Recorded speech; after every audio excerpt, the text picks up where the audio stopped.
It's time to embrace it. The Community Podcast, exploring the intricacies of personal growth, mental health, and resilience in the face of life's challenges. Topics tailored for a global audience. Now, let's talk about it with your host, Bracy Goodwin.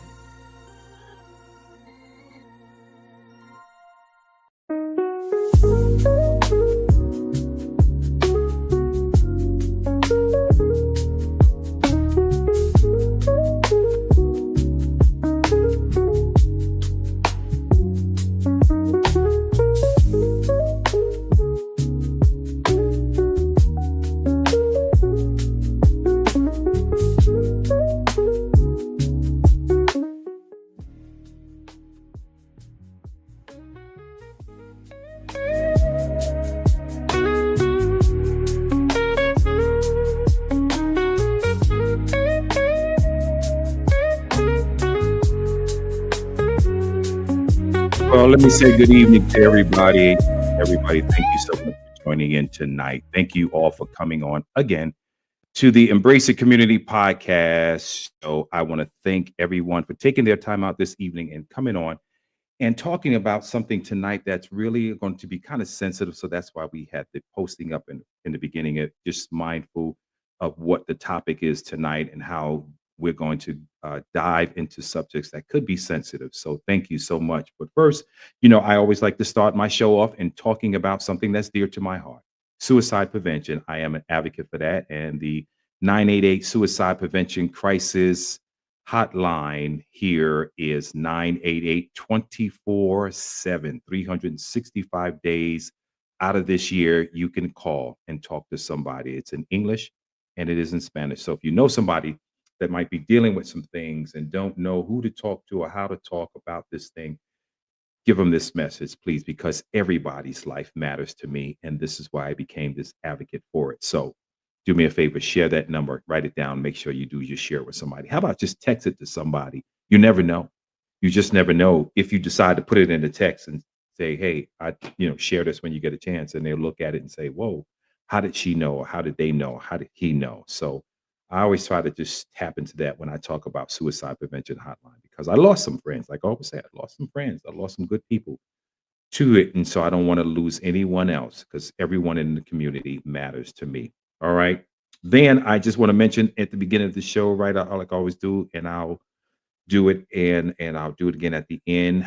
We can pray for you. How can we pray for you? I have now put together some information for you to just write down.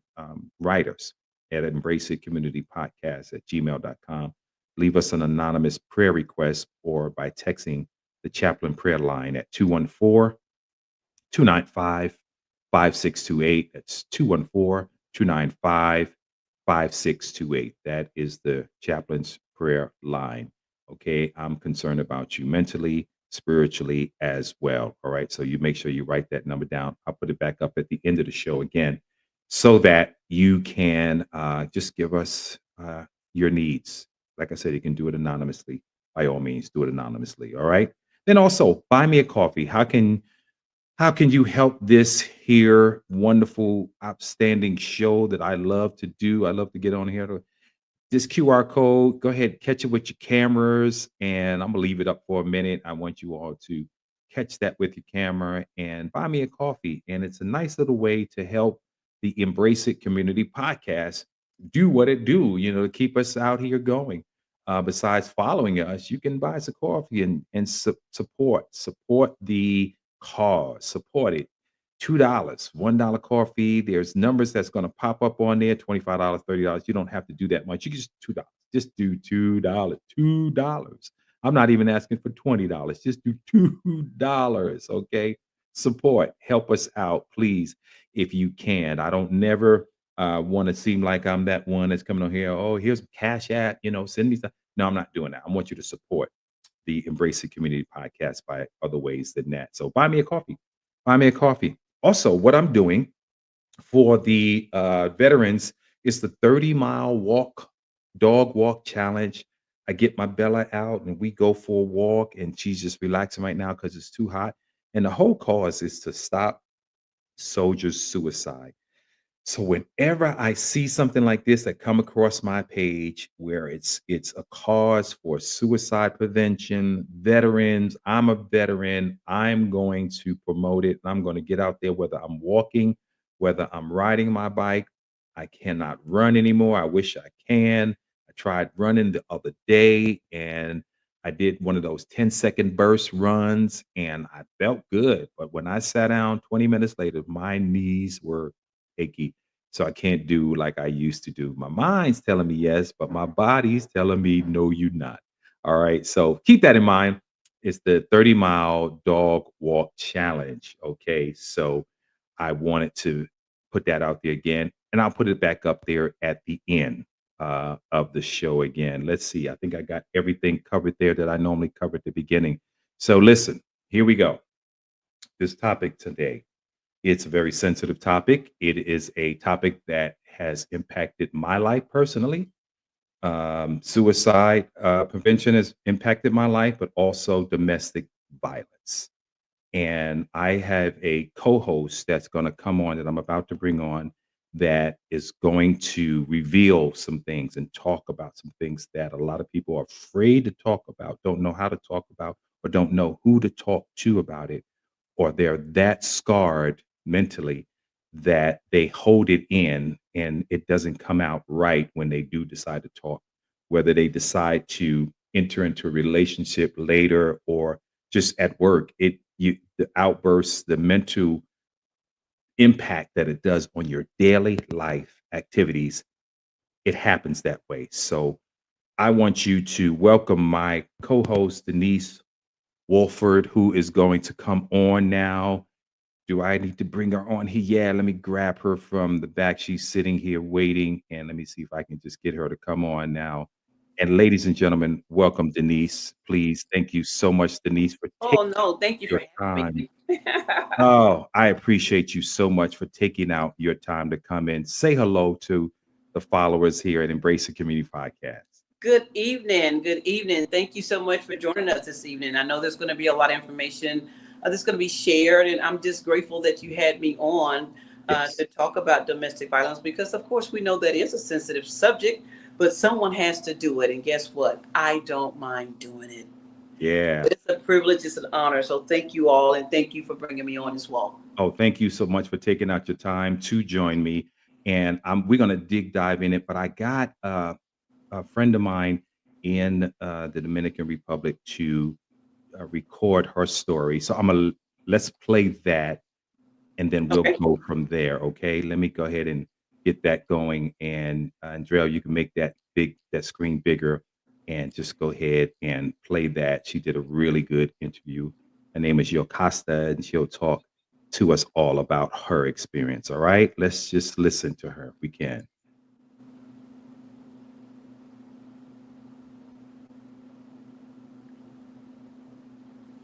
Everybody. My name is Casta Carvajal, and I'm here today to share my history, not as a victim, but as a survivor. For many years, I lived in what I thought was love, but was actually a carefully constructed cage. It didn't start with violence. It started with small things, comments about my friends, suggestions about what I should wear, and requests to know where I was going. The disqualification, what felt like caring, was actually control taking root. The emotional abuse came first. The constant criticism, the isolation from family and friends, the way he made me question my own memory and judgment. By the time the physical violence began, it was already so worn down that I almost believed I deserved it. But I want to be clear about something. No one deserves abuse ever for nothing they say, did, or didn't do. The shame belongs to the abuser, not to the survivor, okay? My turning point came when I saw my reflection in my daughter's eye. She was starting to flinch when voices were raised. I realized that staying wasn't just hurting me, it was teaching her that this was normal, that this was love. That's when I knew I had to find the courage to live. Living wasn't easy. It took planning, support, and multiple attempts. But with the help of the domestic violence shelter, counselors, family, and friends who never give up on me, I built a new life. A life where I make my own decisions, where my voice matters, where peace is possible. If you're listening, and you recognize yourself in my history, please know that you are not alone. There is help available. There is hope. You deserve love that lifts you up, not tears you down. You deserve peace. You deserve a life free from fear. And to those who love someone in an abused relationship, don't give up on them. Help. Keep the door open. It's very important. When they're ready, be there to help walk through it. Recovering is a journey, not a destination. Some days it's going to be harder than others, but every day I choose healing is a victory. Every day I choose to speak out is an step toward helping someone else find their way to the freedom. Thank you for listening, and remember, you are stronger than you Yeah, I wanted to thank Yokasta for sending that out to me. I gave her the task to do it and I asked her, would she mind to do it? She said, of course, I would love to do it. So she's all the way in Dominican Republic. And she just told her story about it. And this is something I never knew. We just don't know. So she chose to speak up. So Denise, help us out. Wow. I loved everything she said. I mean, it is all on point for as, you know, him trying to steal her identity when it comes to knowing yourself being. Let me just bag up to myself. I'm Denise Wolford, 29 years survivor of domestic violence. So if anyone knows what it looks like or what it feels like, I know now, but I didn't know it at the time. So listening to her it's the same cycle. It's just different people that is being embarked upon. But you have a voice and you can make a difference. You can make that change. And applaud her for Yeah. seeing it not too late, because there's so many people that just stay in it because they feel like they're trapped. But that's why my name came from. All Women March for Hope. We say all women, but I counsel men, children, teenagers. I counsel them all. It's just the name came from All Women Marching for Hope because it's more women going through it than men. So when you talk about domestic violence, what do it look like? It looked like what she just said. Controlling. I don't want anyone controlling me.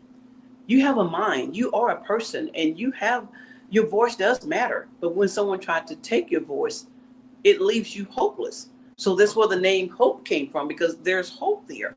My hope came because I was just a strong-minded person as an individual, and I can't put everybody on my level. But what I can say is, if you want help, there is help on the horizon. There is help right around the corner. There's help at your fingertips because everybody has social media. Everybody know how to get online now. And everything that we have right now, we didn't have back then when I was going through it. So it's pretty much having to go through it, not knowing what it was until I came out. And boy, when I tell you, when I came out of it, I've been a pit bull ever since. Wow. My organization came together in 2007. We went to Austin, Texas, on the back step of the Capitol, and we just ripped it. We just let it go. And it was so powerful that even the we call them the marshals, but the guys that was standing around, Yes. I call them the troopers, even they were crying. So we Wow. know we had hit home when we started talking about how men need to man up and women need to, learn their place when it comes to talking, because you can sometimes talk too much, ladies, and that talking can provoke them to do things. But I always say, men, it never should come to a point where you put your hands on another person. Hands is one thing, but guess what? There's another part of domestic violence, and it's verbal. Okay. That's the worst one. The worst one. And the reason why I say that, because words hurt. Right. We Right. do the list of the list of domestic violence, and what do it look like in your relationship? Well, a lot of times you think, well, it ain't happening to me. It's not me that's going through it. And so you start talking, and she said it again. He likes to put you in isolation, so you can't hear. So your friends can't tell something's wrong with you. This is not the same Denise that I know. She don't even come around. And again, she mentioned everything she said was pretty much me. Wow. You trying to tell me what to wear and say, I'm the type, you can tell me that. As long as I'm covering up. I've never been the type of woman to expose anything anyway. But don't tell me to wear a shirt and book it up to my neck like that. No, player, I know how to dress. Well, I'm getting ready. I'm getting ready. Too. Did she not do that? I want to ask. So let's say the gentleman says to you, well, the man in your life, your husband, however, well, baby, I like seeing you in this. It's a different way of saying it, right? Exactly. Okay. And it depends on what it is. If it's a lingerie you're talking about, hey, I'll get with you on that. Right. Before it's your overall how you're dressing. No, I don't want you with those pair of shoes on. No, I don't want that type of dress on. No, I don't want that type of shirt. That's controlling.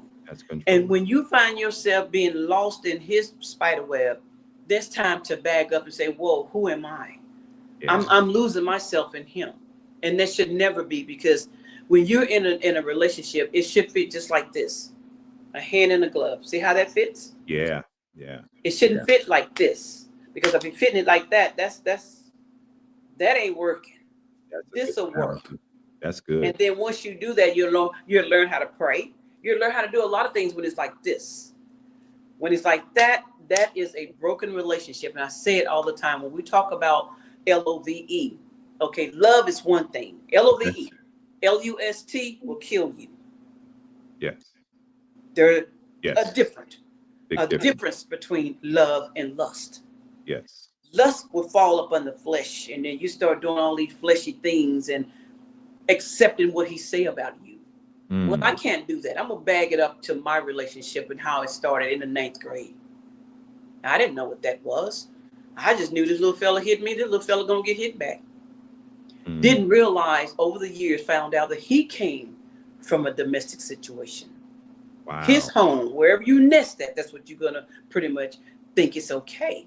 But it wasn't okay for me, because I never saw that in my home. I saw it in my family members, but I didn't see it in my home. So all I knew was, you hit me, I'm gonna hit you back.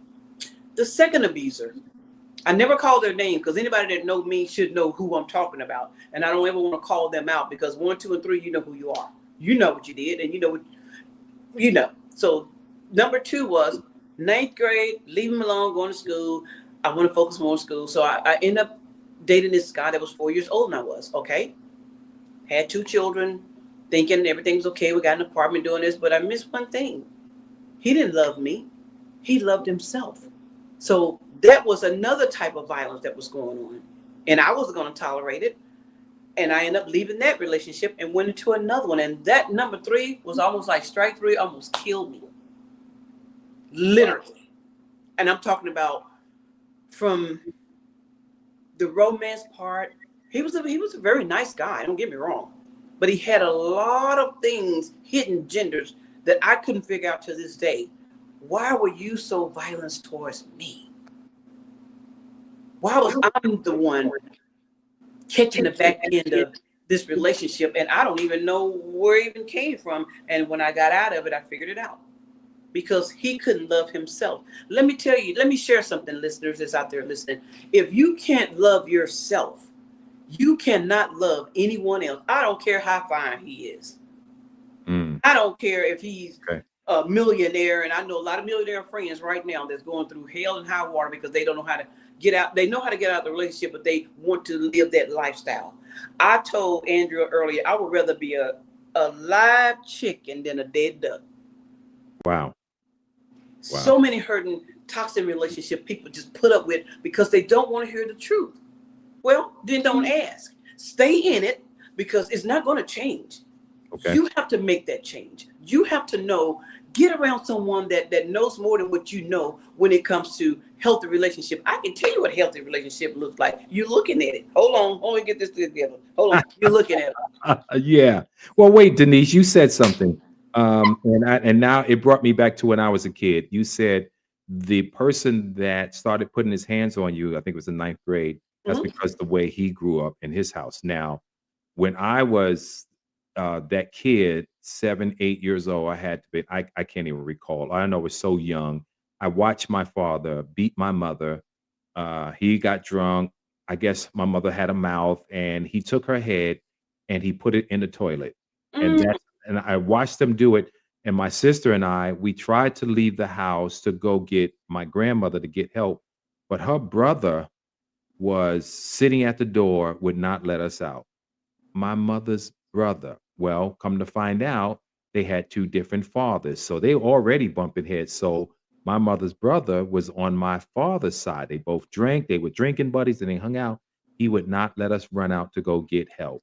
And we had to sit there and hear my mother screaming as he was doing what he did to her. So when you said, because this young man saw this environment, this is who he became, I would have to say, for me, I became the opposite.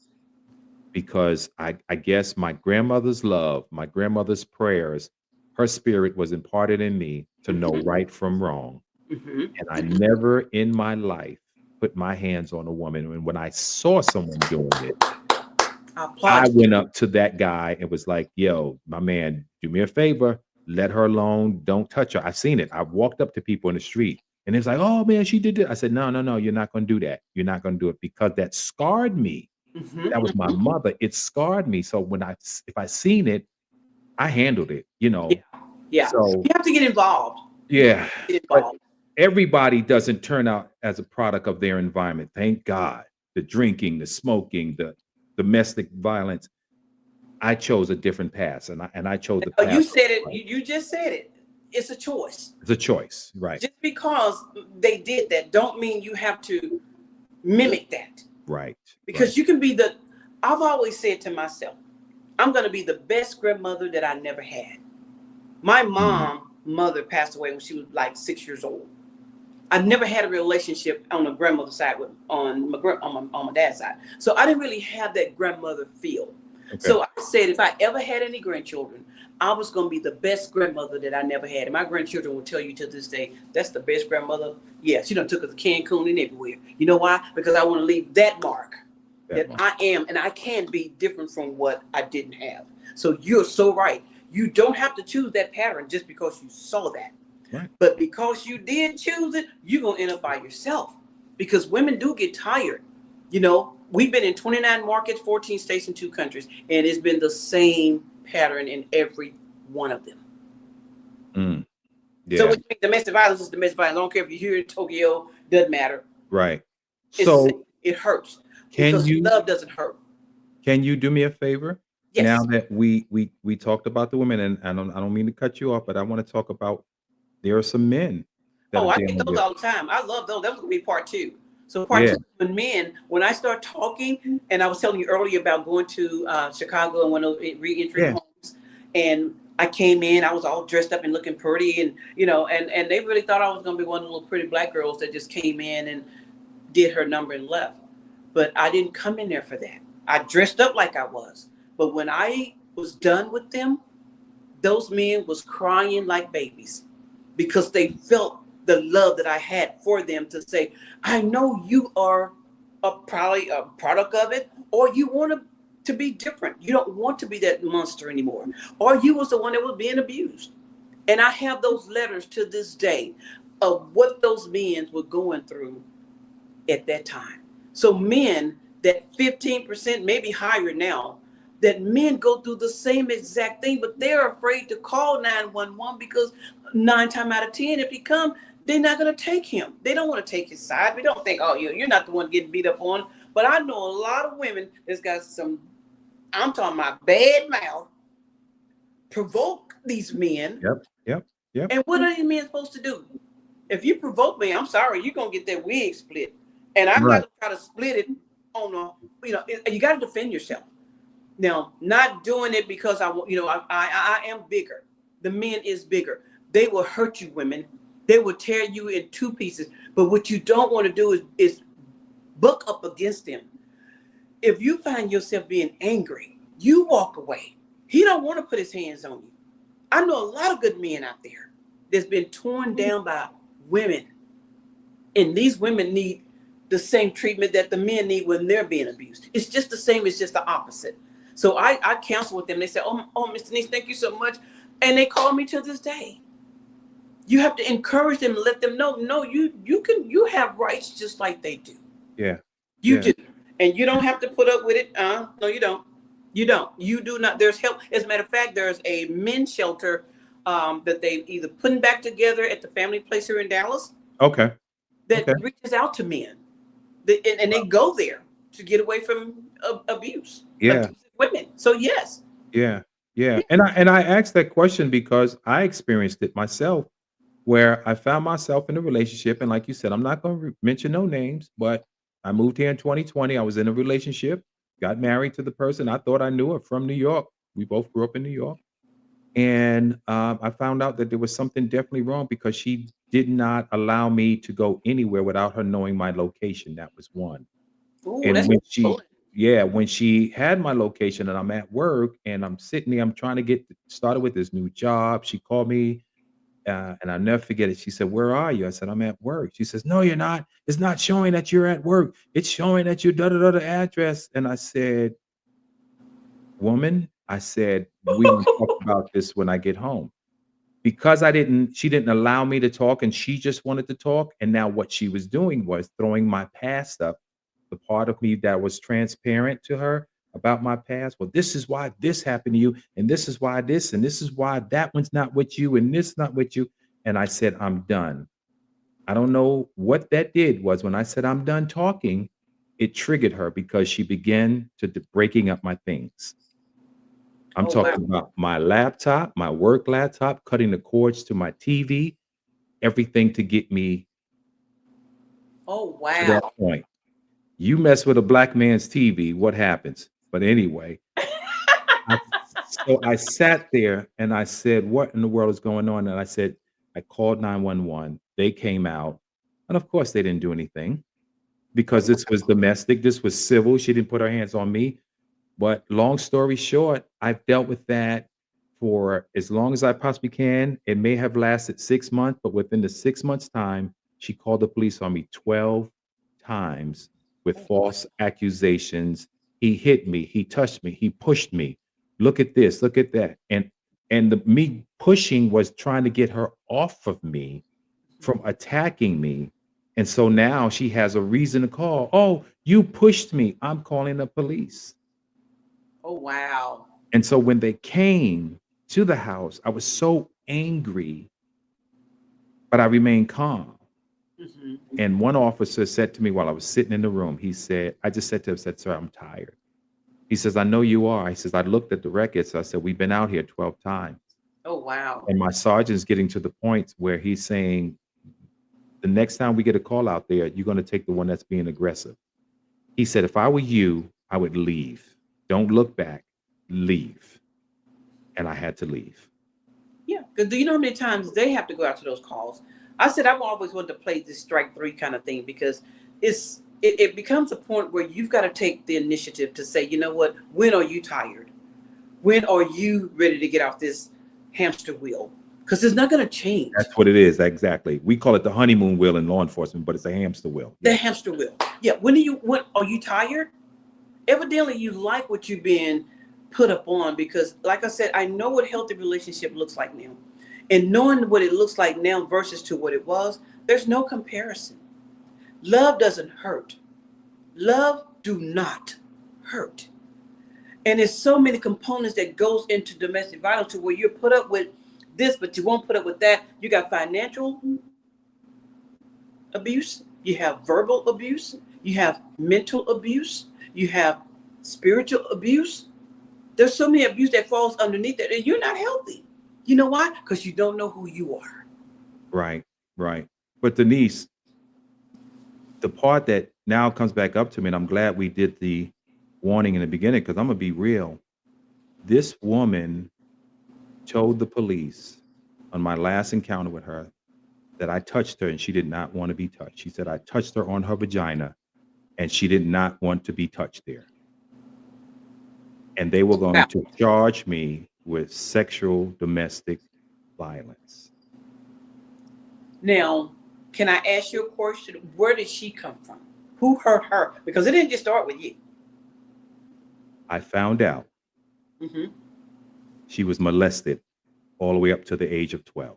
I know it. I was getting ready to ask that question because I say it all the time. Hurt people hurt people. Yep. And until you deal with that hurt, whatever that hurt may be, you drag that on the baggage along with you everywhere you go. When are you going to cut that biblical card? Right. But why would you do that after having sex? And then you're going to go and tell the police because you got angry at me that he touched me and I didn't want to be touched. She did not know how serious that was. There was something missing up there. When she realized what she did, she went to the police station and says, no, I don't want to do this. I don't want to press charges. And I'm sitting back saying to myself, you fool, because a prosecutor could say, no, she's scared. He's probably got her this way. Lock his behind up. This is how bad it was. But for the grace of God that protected me from all of that, I just so happened to have a detective that was investigating this whole thing. And he was able to ask the important questions over and over that trapped her up, where she kept changing her story about how it happened. And he ended his report saying, I realized that this was not domestic violence. This was another thing going on that she had. And she knew that if she would have kept saying what she was saying, that this would have gotten her in trouble. I read the police report and I have no reason to lie. But when I left that house, I was so angry because I invested in that house. I put money in that house. I added on to that house. I bought furniture in that house. And I had to leave that to go to an apartment that was 700 square feet, maybe. And I'm crying. I'm like, Lord, I can't leave. Why did I have to leave? And I left all of this stuff behind. And look at this place. I don't even have enough room to do anything like that. And God said one thing to me. He said this, but you're not in jail. And I said, yeah, you're right, Lord. I'm good. Let me go ahead and paint this wall. Let me go ahead and add this piece for it. But I'm saying, how many men that experience domestic violence that don't know how to walk away? Yeah. They need to hear stories like yours. Women need to hear stories like mine. When I left my abuser, with 2 children, 1 unemployment check, which was $325, and it was the last one. And when I stepped out on faith, I said, God, if this is what you want me to do right now, you open up that door for me. And he opened up that door 1996, July. What are we at right now? We are August the 10th, 2025. 29 years later, baby, I'm still stepping high. And ain't nothing nobody can do to stop when you do it God's way. Listen, I said, Lord, is it time for me to step there? Because I'm about to kill him. I'm going to kill him because I don't understand this pattern. But I had 2 children. I said, no. I'm not going to jail. I'm going to raise my 2 kids. So I left, and it's not about a financial thing because he never had that over me. It wasn't about, can you take care of yourself? No, because I had my own place when we met, and it wasn't about nothing. I don't know. I just knew I felt kind of sorry for him, for one. But it came to a point where I can't help him. You know why? Because he didn't want the help. Right. You cannot help someone that don't want the help. Yeah. You got to look within yourself. So God said, I'm just going to start pruning you. I'm going to make you my mouthpiece. I'm going to use you for my glory. And you're going to tell this story because it ain't about you. Because every time I hear of a domestic violence situation and how they were killed, I saw myself. Right. I saw him. Because there was many of times, he's from New Orleans. And there was many of times that I felt after looking back at it now, what am I doing out at Lake Pontchartrain at 10 o'clock at night? We're going fishing. No, we're not. I don't even like fishing. That was a setup. Wow. And I'm like, oh, and God showed me, because he know I'm afraid of rats. Don't fool with me, no rat, no mouse, no roaches. I don't like none of that. And there was the moonlight was out that night. And he said, look down. And when I looked down, I saw a rat this big. And I took off running back to the car. He kept saying, come on, little scary girl. I said, I'm going back to the car. Wow. And then it happened again here at this lake over here off of Joe Pool Lake? Was it Joe? no, off of Harry Hines. Oh, okay. I don't know that. It'll come to me when I'm not thinking about it. But it happened again around the same time, 10 o'clock at night. Wow. God said, go back to the car. Go back to the car. And he said, if I want to kill you, I could. I said, but you can't. You don't see this shield over me. Right. I'm covered.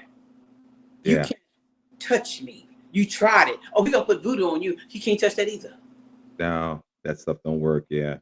So we have to understand Wow. the cycle of unhealthy relationships. Who do you want in your corner to cheer you on, to say you can do this? Right. You don't have to go through that toxic relationship. You don't have to have friends or a boyfriend in your ear or even a girlfriend. We were talking earlier about these young girls and how they're dealing with this teen violence right now. I wouldn't want to be. It is so heartbreaking to see how these young girls are putting up with these young men that I'm calling boys, because you're not a man. That's you true. are a boy trying to find yourself, but then you're damaging these young girls, and young girls are damaging these young boys, because it's the same. It's the same. It's just so. I've never seen it like this in 50 years. Yeah. Yeah. Me either. It's bad, and I'm afraid for the generation that we talk about. And what can we do? You and I have to continue being that voice. Yes. And teaching and trying to educate people to look for the signs and know what to do, because we don't know. What are the signs? What are the signs? Oh, what are the signs? What are the signs? Like what I experienced, I'm gonna give you from my experience. They called it, when I was in law enforcement academy, they called it the honeymoon wheel, where the man would either put his hands on the woman and hurt her, then come back later and say, baby, I'm sorry, here's some flowers. Oh, I'm sorry, let me take you out to dinner. Let me buy you this ring. And so that's part of the signs. But what I experienced in my domestic violence was, after I left, she started calling me up and inviting me over for sex and food, because she knew that was my weakness. Where she cooked great. I mean, I was like, and then offered me more sex. But because of what I knew, I was like, no, I'm good. So it's always that I'm sorry after. I'm sorry. Let me buy you. I'm sorry. Forgive me. I'm sorry. Let me buy this. Let me get you this. Can we talk? I'm going to church. I'm praying. I'm going to church. I'll go to church with you. Forgive me. Am I right? Help me out. Am I right? And some of them. Okay. But again, they come in so many different forms. They start out one way. I mean, they're so nice. They're so sweet, and they charming. They don't show that side until you actually in the thick of it. And then when you're in the thick of it, you're like, well, that's not the person that I met. Something's changing. And that's when the controlling comes. It starts little, and then it starts to escalate. It starts to build. And it builds, and you're like, oh my God, I'm already in it. And this is one thing that I tell the people that I counsel with. I said, remember one thing. You are a body, but there's a spirit inside of you.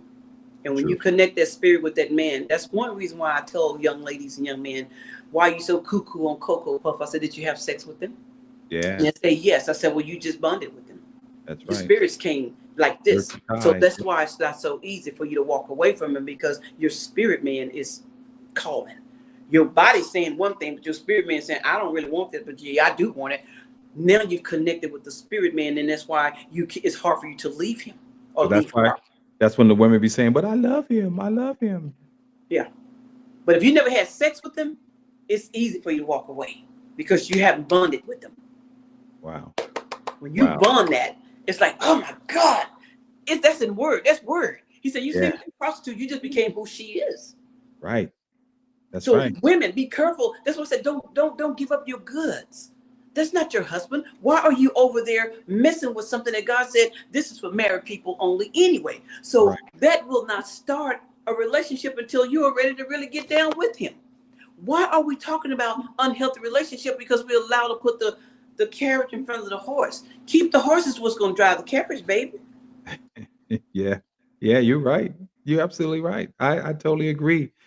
I can't believe how much time has gone by already. So I'd said 30 minutes and we're going on to 40, but help me out here. Let's get some closing comments for survivors. And I'll just say that safety first. What do they do? Safety first. Well, if you're in a domestic violence situation, you put together a safety plan, which is on the internet. You can type in safety plan for domestic violence to get away. Oh And wow. what you do is you put that plan together and you give it to someone that you know, a close friend or a close relative, because when you're ready to leave, you want to make sure you have all those important documents. Because Okay. sometimes you can take those documents and tear them up, and then you don't have that. But have a second set. Put your safety plan together and give it to someone. A bag of clothes, if it's your children, make sure you have. I should say, put a duffel bag together and put all your personal stuff in there. Google it; it'll tell you exactly the items that you need to put in your Oh safety wow. plan kit. I didn't know that. That's good to know. That's Yes, the safety plan. Okay. You're and then not talk to someone. Let them know, hey, I'm a getting no. ready to move. Because when you let someone know what's going on, and if something happened in between that time, you at least, well, they talked to me.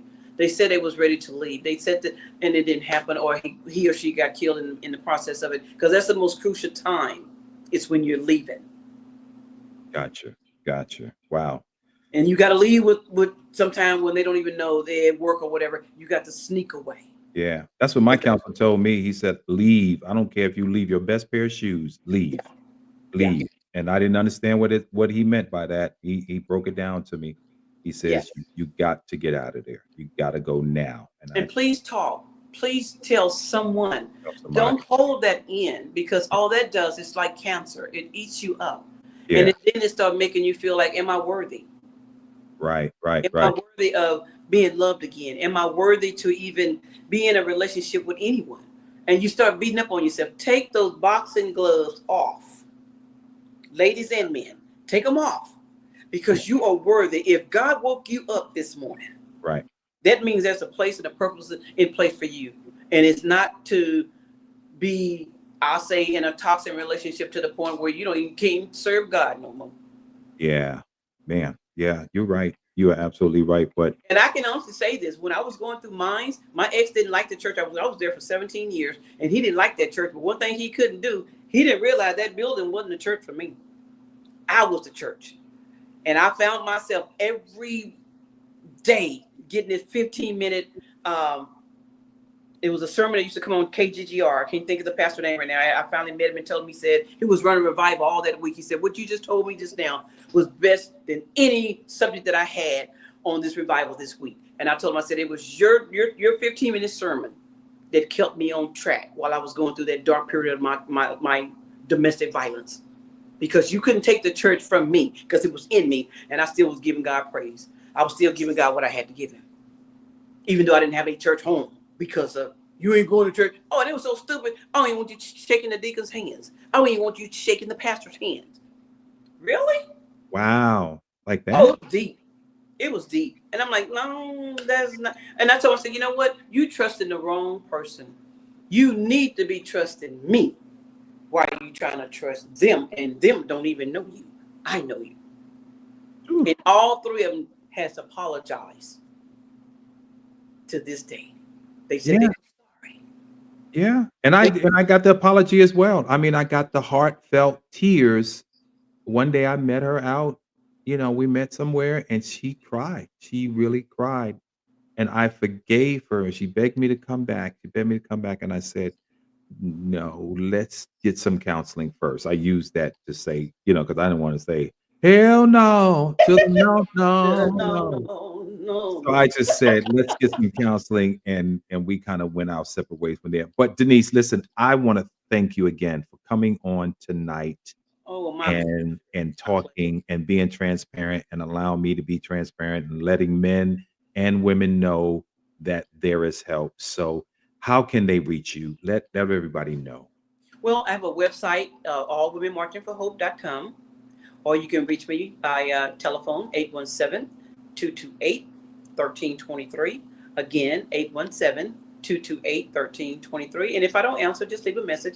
I will return phone calls. Yes, I am busy, but I'm never too busy to help share and put light in when it comes to domestic violence. And we don't do it just in the month of October.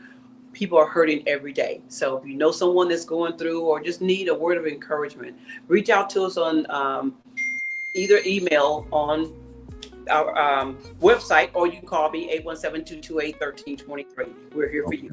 Well, good deal. Denise, I can't thank you enough for sharing. Don't go nowhere. We're going to be right back, but there's some important information I want to put up on the screen for everybody. You're welcome. And I want to thank everybody for joining in, watching tonight. And I got to say, I don't care if I only got 2 people watching. If I can touch somebody's life, That's it. that's all that matters to That me. is So, it. but thank you, Denise, for joining in, watching. And like I said, don't go nowhere. I got more we're going to talk about later. All right. So Okay. Thank you again. Thanks. Thank you all for joining. I'm going to leave some information up here for you to just take a look at, and I'm going to leave it up for a few minutes.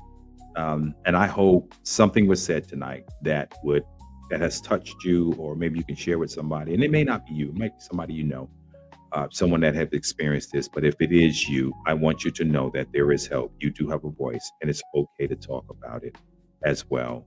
So we're going to have the National Domestic Violence Line show up, my contact information as well if you want prayer. But I hope this helped. All right. Next week, we're going to talk about this again. This is another part 2 to this conversation. So if you liked it, let us know. Email us. You can email us. Follow us.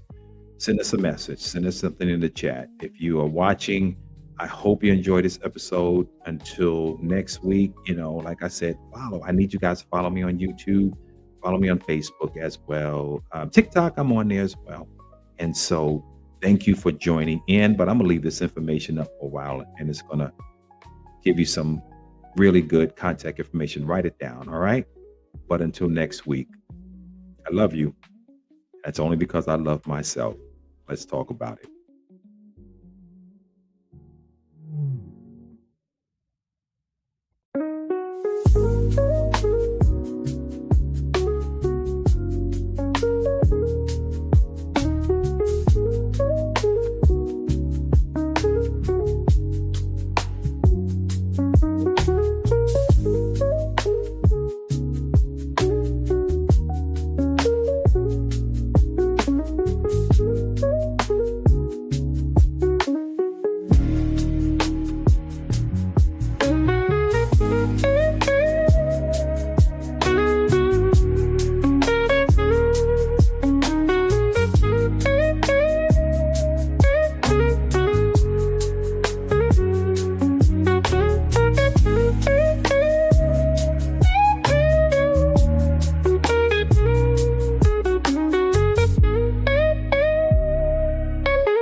Thank you for listening to Embrace It, the community podcast. We'd love to hear from you. Follow the community podcast page on Facebook, Instagram, or YouTube. Please like and share the podcast with your community circle.